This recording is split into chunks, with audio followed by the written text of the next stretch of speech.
Piano jazz is made possible by the National Endowment for the Arts, the Baldwin Piano Company, the Friends of Piano Jazz, and NPR.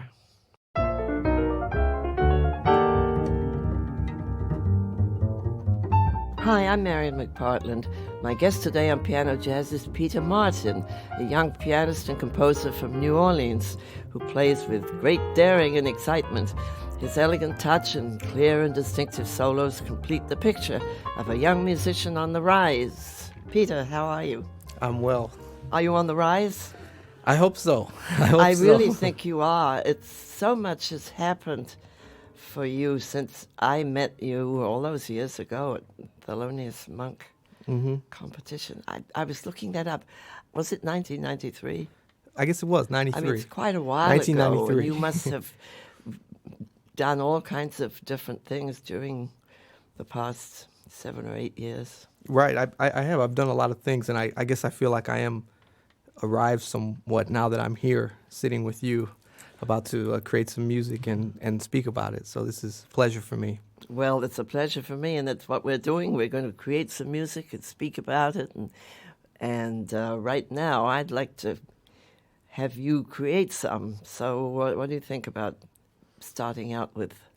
Well, Embraceable You has been on my mind a lot lately, so I'd like to play that. Has it? It has. Well, I think that's a good choice for an opening tune because it's not only a great tune, but people love it, and I'm going to hear a totally new version of it done by you. All right. Okay.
You know, I love that tune, Peter, but what I liked about your version was hearing it in another key. I think the original key is F, and I don't know, it sounds so much warmer or something in E flat. Yes, I think it does. In playing it with different vocalists, like I did it with Betty Carter and Diane Reeves. I think they both did it in E flat. I got used to hearing the lyric in that key, and it had a certain resonance to me, and it always seemed to make sense at that particular place. Well, I can see how it would, and a lot of times I'll be playing a tune and I'll get tired of it and I'll move it up into a different key, and it gives it a fresh feeling or something. I don't know. I have all these little idiosyncrasies that you probably do too. Yeah, I mean I've found that too. It's like a revelation sometimes going into it has a different sonority, of course, and a different vibration to the instrument. Playing in different keys, just as much as using different voicings and different melodic patterns. Yeah, and you have to move your fingers in a different place when you're in another key. Absolutely. You sort of.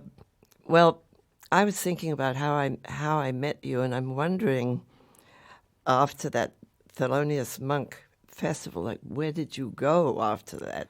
Well, right after that period, I started working with Roy Hargrove, and I was still living. Jim, he is. Oh, absolutely! Isn't he wonderful? Oh, he's incredible. I mean, that's someone I really learned a lot from, even though we're exactly the same age. I almost feel like he was a mentor to me.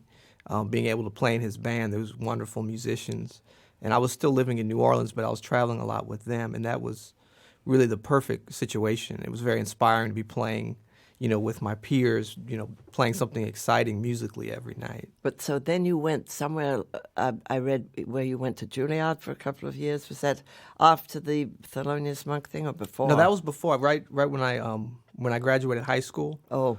I came up to New York and went to Juilliard. I was there for 3 semesters. Okay. And I was sort of having illusions or delusions of being a classical pianist, concert pianist at the time. But I really wanted to play jazz. But I grew up in St. Louis, and we didn't. There wasn't a vibrant jazz scene when I was coming up. Well, outside your father, of on the radio. Wasn't your father a classical violinist? Right. Both my parents, actually. My father's a violist. He still plays in the St. Louis Symphony. And my mom is a violinist. Terrific. And my father also plays piano and organ and a number of things. But how did he feel when you turned to jazz? Well, he's very laid back. I mean, I think he was. Both my parents were very supportive. I mean, my dad's always been a big jazz fan, and he was the one who first played me Art Tatum records, and he had a John Coltrane record. He had a real small but thorough collection. Oh, that's wonderful. And he had this great box set of LPs, the Smithsonian Classic Jazz Collection, which was like the lineage all the way from the beginnings of the Jelly Roll Morton and different original New Orleans music all the way up until whenever it was made, like the early 70s. Oh, that's terrific, because it gives you all those sort of reference points. I sometimes think that musicians who have started with Coltrane and haven't heard back in the days of Jelly Roll and those people, that they're missing out on something in their own playing because they don't have that reference. Right. To, even if you don't play something like Jelly Roll, you still, what he did. Right.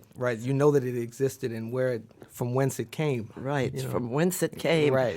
And by the way, you turned into a composer too. You've got some things of your own, haven't you? Right. Yeah. Well, I love writing music. I love to compose, and I've always done a little bit of that, and started to do more and more over the years. Well, do one. Okay, I'd love to hear it. What's this? All right, what's this one? I'm going to play La Pregunta. Now that's off your record, isn't it? Right, exactly. And it's something that's loosely based upon the poetry of Pablo Neruda, which I was reading. He's a wonderful Chilean poet, and I was reading a lot of his work when I was writing the music for this record. And so I ended up borrowing one of his titles. It's funny how you can get inspiration from something like that, from something really musically great will come out of some words that you read that went into your head. So I can't wait to hear this one. All right.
Boy, that's really an impressive piece of music. How long did it take you to write that?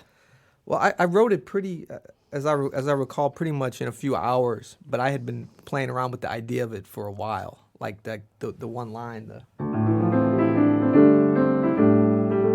I had been messing with that, but then when I decided to turn that into a tune, it just came real quick. Well, what's actually the main melodic part of that? I mean, can you give me a one finger version of? Well, when the melody comes in, it's which is on top of.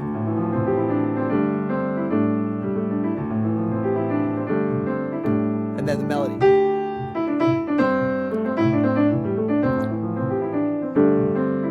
But I always had in mind to have I always had in mind to have a horn playing it on top of it. So in this scenario, which is the first time for me to play solo, I have to I can't quite play everything that I'm really hearing at the same time. Sounded like you were, my goodness. But that's brilliant. Anyway, there's more to come with Peter Martin. Our program is made possible in part by a grant from the National Endowment for the Arts. I'm Marian McPartland, and this is Piano Jazz from NPR.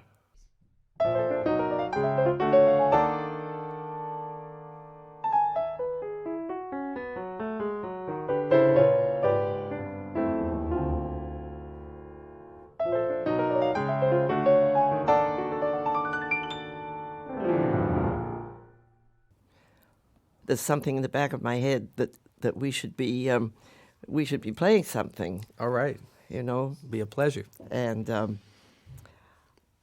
I don't know. I would love to do a Sonny Rollins tune. I'm sure you're familiar with a bunch of those. I know some, and I love Sonny. I mean, I remember when he came to St. Louis when I was in high school, we got so few jazz concerts that everyone was a big event. I mean, we'd be looking forward to it, and he did a concert at one of the local universities, and just, I wasn't really familiar with his music, but his whole persona and his personality on the instrument just blew me away. His personality on the instrument, that's a cute way of putting it, because he sure has personality on his instrument.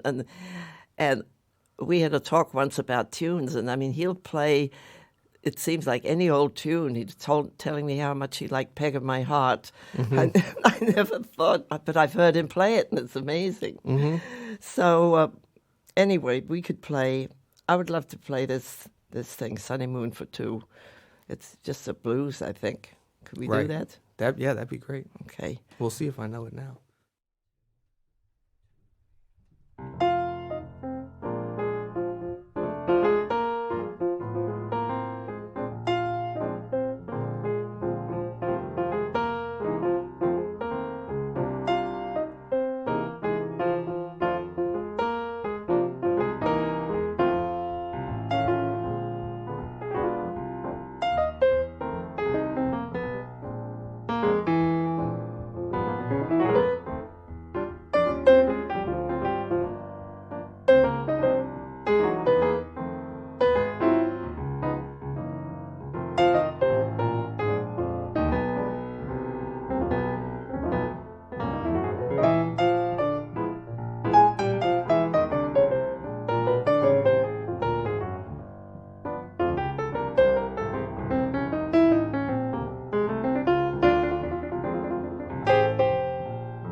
funny. You just fell into playing two pianos. Do you do a lot of that?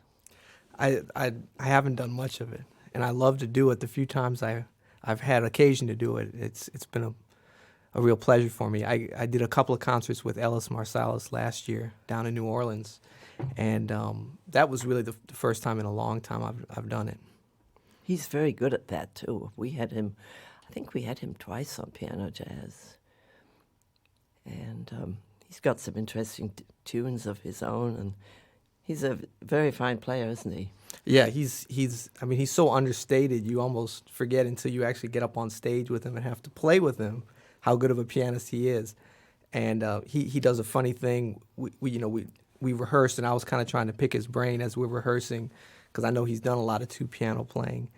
And he was real laid back. Whatever tunes you want, whatever tunes, let's play them. And we rehearsed. And then when we got on the concert, right before we're about to start, he kind of looked at me with a twinkle in his eye and played totally different tunes. The couple of tunes that we did rehearse, he did them in different keys and everything. Oh, boy, that's mean. That's mean. Well, I don't even think he thought about it. I think, he was excited about doing the concert, and the rehearsal was okay for him, but he was ready to go once we got on the concert. I think he'd already put the rehearsal out of his mind. Yeah, you might have you might have been surprised. I tell you, who likes to do that kind of stuff is George Shearing. He'll suddenly change key or play stride piano or something. Mm-hmm. I guess it all goes with the territory. Jazz is improvised music, and that's one way of improvising. If you can catch the other person off guard, I guess you win the game. Right, exactly. But that was. I remember when I was playing with Betty Carter, I think she really thrived off that kind of a relationship with her trio. Oh, yeah. And the fact that, because I remember on that whole tour, she kept telling the three of us in the trio, she said, well, I'm older than all three of you combined, which she was. We were all 20 years old at the time. And then the next statement would be something to the effect of, but I'm still gonna get you tonight once we get on the gig. It was like a sporting event. Well, I'm too chicken to get into that stuff. Well, how about, I don't know, I'd like to play something for you just as a change of pace here. I would love to hear that. Maybe, I don't know how you feel about doing one of your own compositions. I'd like to, and then this is a tune, I guess I wrote it a while ago, and when I did it, I don't know why I was thinking about Errol Garner, and it's, in a way, it might sound like something he might do, but not in his styles. Anyway, I called it Errol. So here goes.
That was beautiful. I really enjoyed that.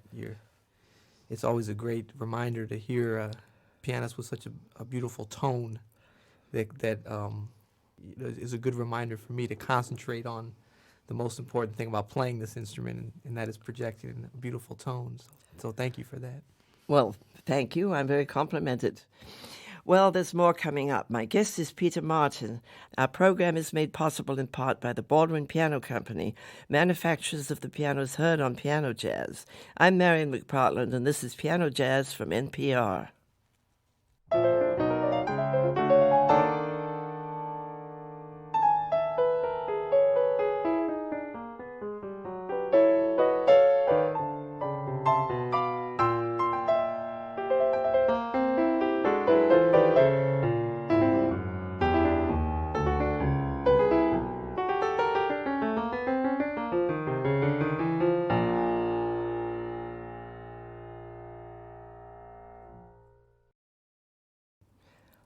I guess you've recorded a few albums before this one that's become so popular. Right. I did 2 recordings that were released only in Japan. But yeah, I did these records, and they were both trio records with Brian Blade on drums and Chris Thomas. Oh, I love Brian on Blade. bass. Yeah. What a drummer.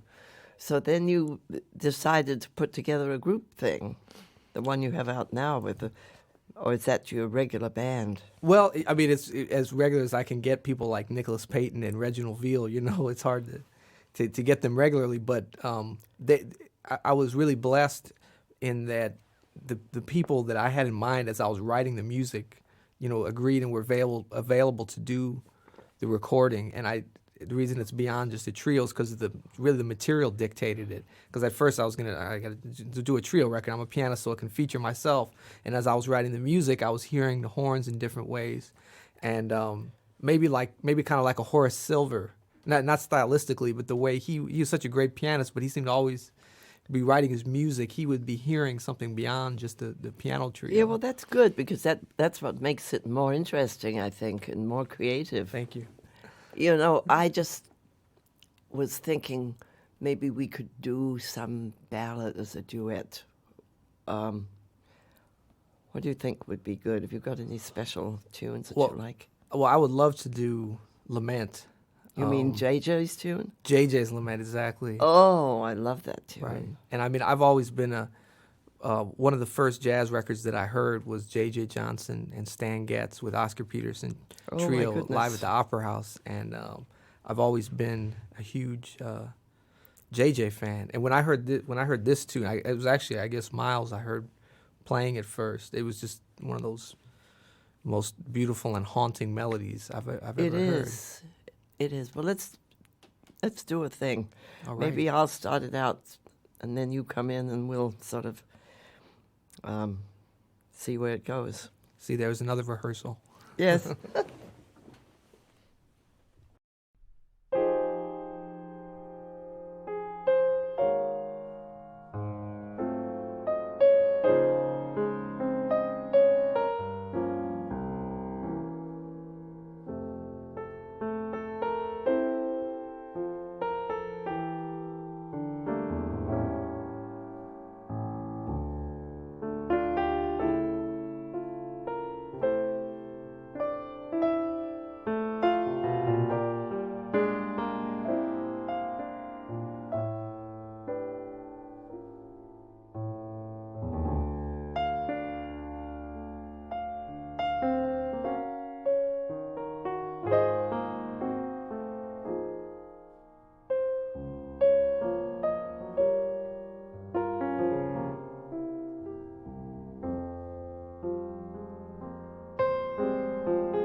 That was nice. It was beautiful, beautiful.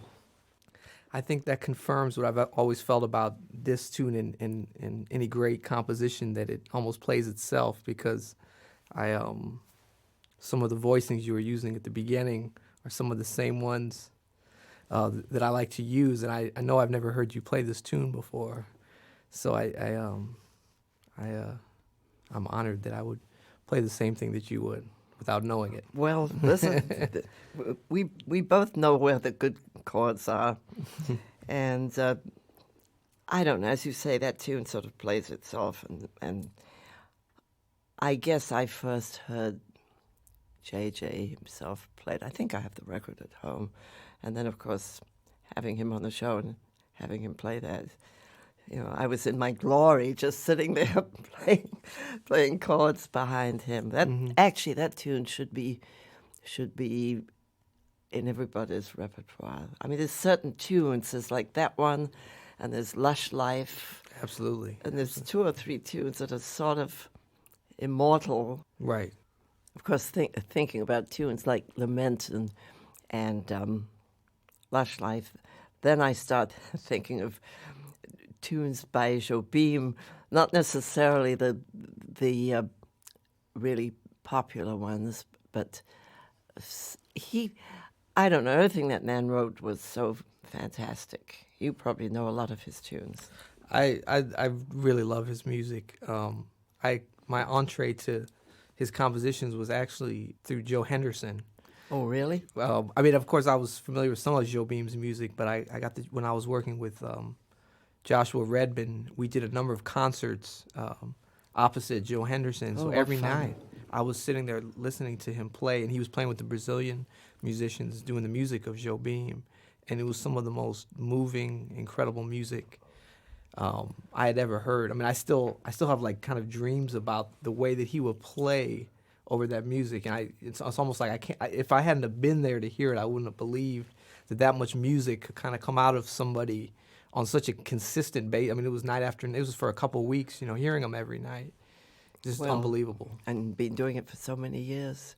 You were lucky to have that experience. So, and I think doing that and hearing that probably makes you play any tune you would play by Jobim better because of having heard that. Yeah. I mean, I feel like just having heard a musician like that, I think about the fact that the amount of feeling that he would put into every phrase that he would play.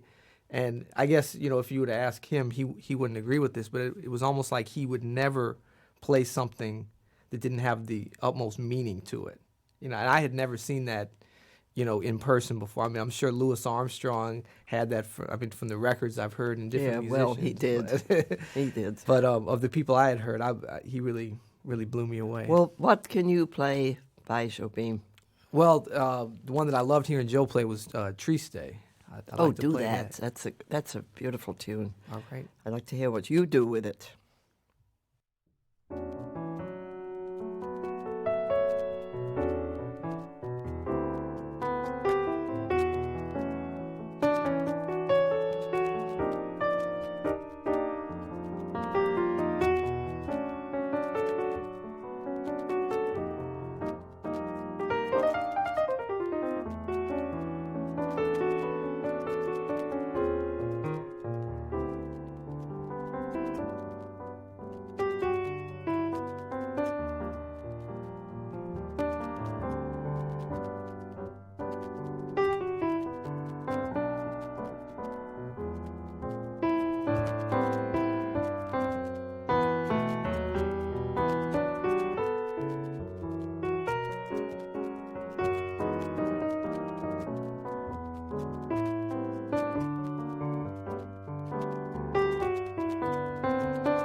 you.